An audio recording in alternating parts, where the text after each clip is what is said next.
Good day, my little robins. It's me, Beth. Another week has passed, which means you get another video from me here on this channel. And if you haven't already read the title, today I am delving into my top gigs of 2018. This is going to be my first of 3 videos where I'm documenting, my favourite gigs, my favourite albums, my most listened to songs during the year 2018.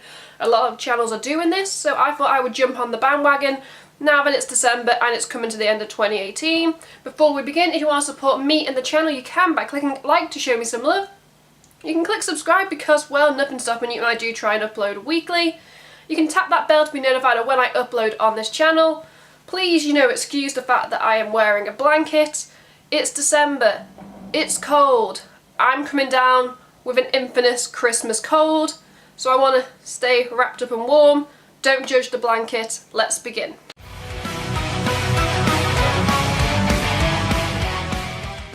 Coming in at number 5 is Sumo Cyco, who I saw at Manchester Rebellion Rock Bar back in March this year. Ignore that. That is actually, the lead vocalist's signature because I got to meet her, when I was buying my merch. She signed my ticket. I got a picture with her, which I will insert, to the side. For me, I am a massive fan of, small, intimate venues, and Rebellion in Manchester is very small, it's very compact. You feel like you are one with the artist on stage and vice versa.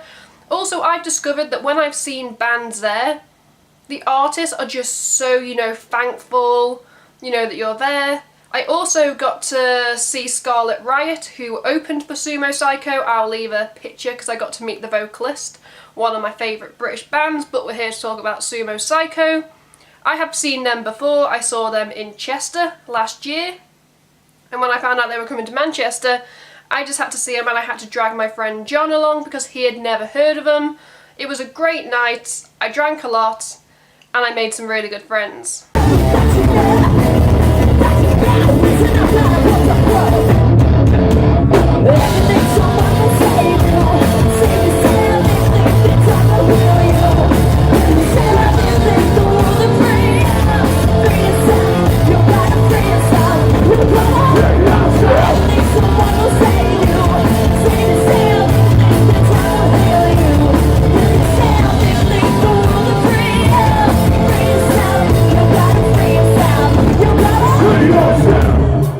Manchester.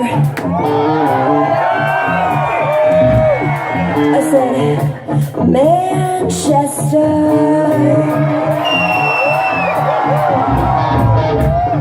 Boys and girls, I need you to clap your hands.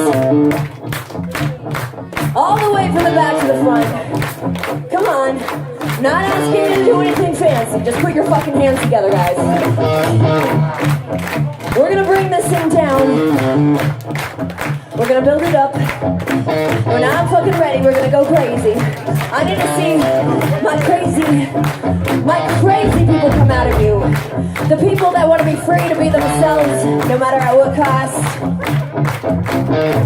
That's what this fucking song's about. Feeling free, yo. Here we go.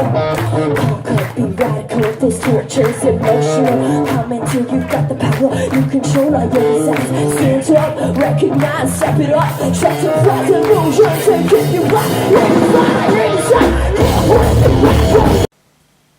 Coming in at number 4 is Hollywood Undead, who I saw at Manchester Academy on Thursday, the 25th of January, so this was actually one of my first gigs of 2018, and it made it, to the number 4 slot at the end of the year. I've been a massive Hollywood Undead fan, I'm an OG Hollywood Undead fan. I have been, since 2009 Swan Songs, and they've always been on my bucket list of a band I really want to see live, and it just so happened that I managed to snag myself one of the last tickets, and I finally got to, live out my 2009's dream of seeing this band live. Oh my god, Hollywood Undead are impressive. They put on a show. They were in Academy 1, which is, the massive venue. So it's all standing. There were so many people squished together. We were all chanting along. We were all singing. It was an overall great night, and it's one I'm not going to forget anytime soon. And it'll definitely be one of my memorable gigs probably I ever see, because like I just said, it's a band I've wanted to see for years. I've supported them. and I finally got the chance to see them live, and it was just great.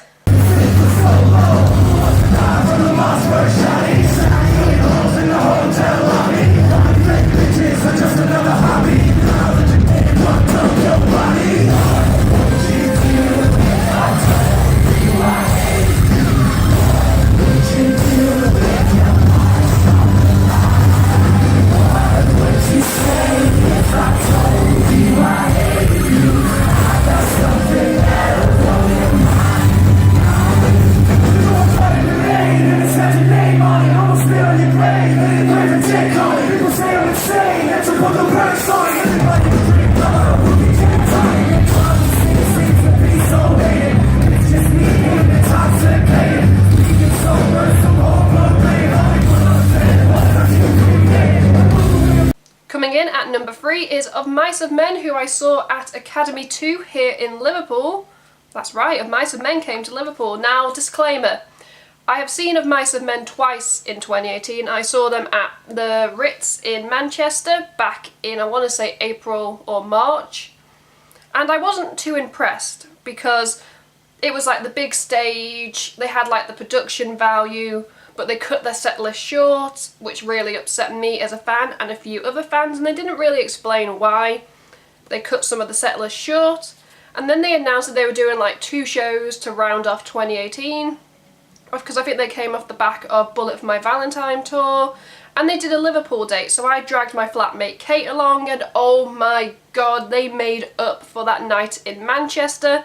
Academy 2 is the small upstairs Academy, if you've ever been in Liverpool, and I think it holds like less than 500 people because it's very crammed.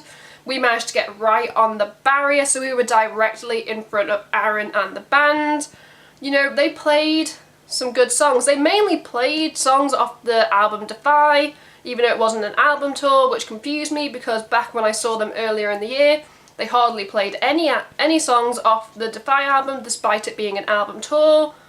I was a little annoyed that, you know, they took Broken Generation off the set list, but, you know, it was a good night. We had a good time, you know, we were like jumping up and down, we were like moshing, we were getting into it. Which goes back to my point. Academy 2 is a small venue. I have seen Of Mice and Men in a bigger venue and a smaller venue, and I think the audience was a lot better in the smaller venue.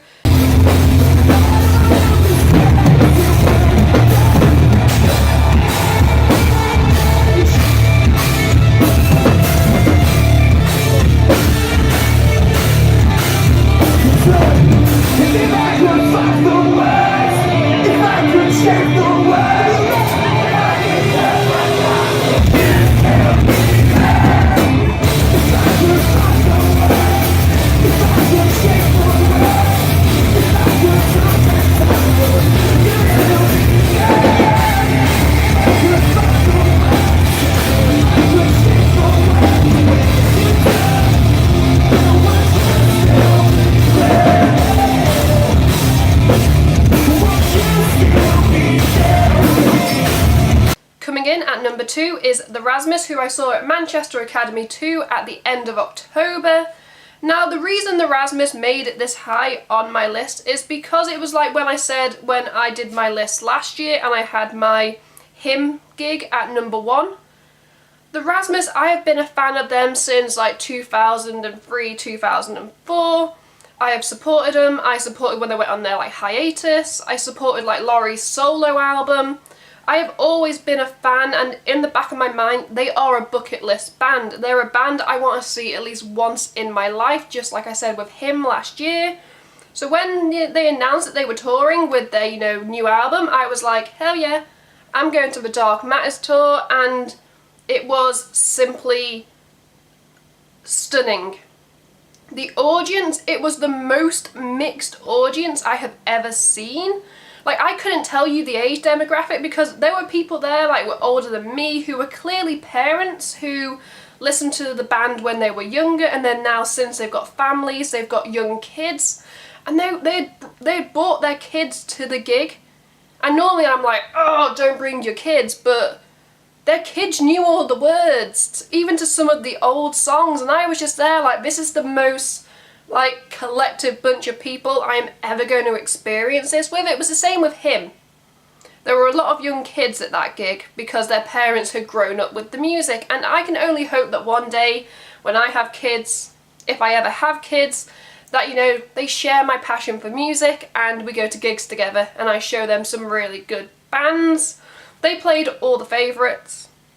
That was a given. They had like a nice acoustic set in the middle, and damn, Laurie doesn't seem to age. He still looks the same as he did in 2004. He's just cut his hair a little. But then again, most bands have.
And coming in the number 1 spot of my top gig of 2018 is Bring Me the Horizon, who I saw on the 24th of November at, Leeds Arena. That's right. I finally seen Bring Me the Horizon, very much in the vein of, the Rasmus and Hollywood Undead. I have been a massive Bring Me the Horizon fan since Suicide Season, that album, which I believe was like 2008. I got into them in high school. And over the years, I have had chances to see Bring Me the Horizon live at like smaller, more intimate venues, but due to like either not having enough money or no one to go with, I haven't gone. And my flatmate and I went to Leeds. My flatmate drove. Thank you very much. I wouldn't have it in me. I thought we should have got the train and stayed the night, but that's just me. Bring Me the Horizon. Okay. I think now they've got really big. They're probably never going to do like an academy or a small venue. I can see them being an arena band, and to a degree I'm sad that I never got to see them in like a small intimate venue. But the production was off the hook. I found myself mesmerised. Oh god, I've got word vomit. I'm just thinking about that night in Leeds. We were seated, we weren't standing because standing costs more. And at the end of the day, I didn't mind being seated because we were relatively close to the stage, so we could sit down if we didn't like a song. And I will give Bring Me the Horizon props. Before we went to the gig, I shat on their new song, It's a Wonderful Life, thinking, oh, it's really bad, it doesn't sound like Bring Me the Horizon. They performed it live, and it was so heavy and so great to listen to an audience sing back a song that had only recently been released. They did play a lot of their hits, which was expected, because they haven't really released that many new songs off their new album, which is coming out, I believe, in January. I should know because I pre-ordered it. But yeah, I am sad I never saw Bring Me the Horizon in like a small venue, but I can tick it off my bucket list. God, I'm getting through my bucket list and I couldn't be happier.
those were just my top gigs of 2018. It was very hard to pick, you know, a top 5, because I did the math. In 2018, I saw 18 gigs. That was just my top gigs of 2018. I hope you guys enjoyed it. In the comments below, you know, what was your favourite gig of 2018? I'm curious. I would love to know. Comments is the place to go. While you're down there, if you want to support me and the channel, you can by clicking like to show me some love. You can click my face right here to subscribe to the channel because, well, nothing's stopping you and I do try and upload weekly. You can check out my last 2 videos or playlist right here, depending on what mood I'm in when I'm editing this. Until next time, I'm Beth. Like my sign says, keep listening to good music. Goodbye.